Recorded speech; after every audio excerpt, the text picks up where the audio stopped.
Next, ipakilala ko sa inyo ang ating pool pump system. Ito yung sun filter na may air bleed bulb. Sun filter. Ito naman yung multi-port bulb. Multi-port bulb. Ayan. Ito yung ating pool pump. Ito yung ating check bulb. Non-reversing bulb. Ito yung ating motor. Pump. Steamer basket.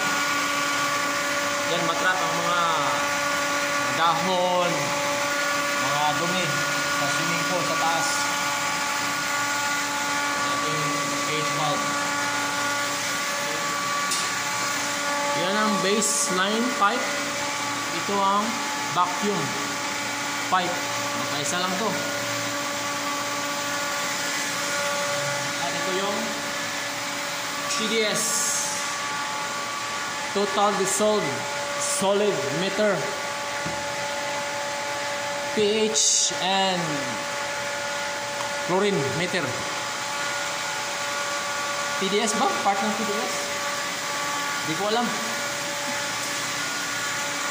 Kaso lang nakapatayan kasi may problema.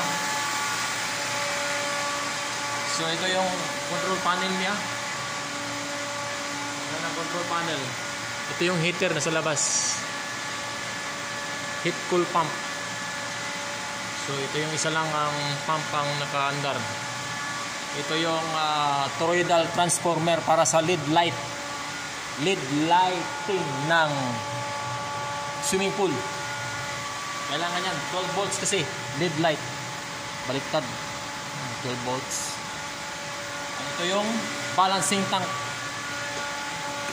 Kailangan tong balancing tank sa taas. Buksan natin. Di ba mabuksan? Ayan o. Ito ang balancing tank. Kailangan to. Yung overflow doon sa taas, yung tubig sa swimming pool, ito yun siya. Galing yun sa taas, you know. Kailangan i-overflow para ang dumi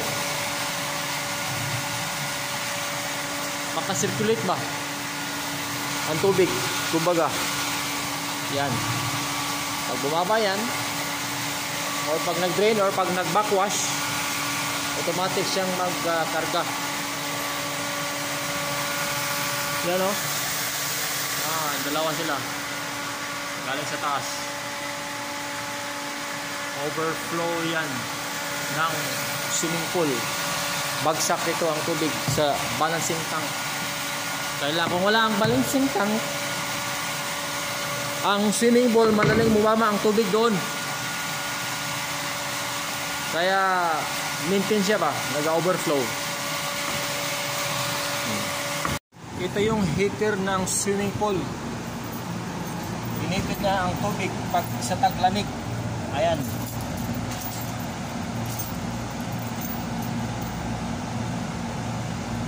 So ayan o. 34 ang temperature sa tubig. Inlet. So ito yung connection nya.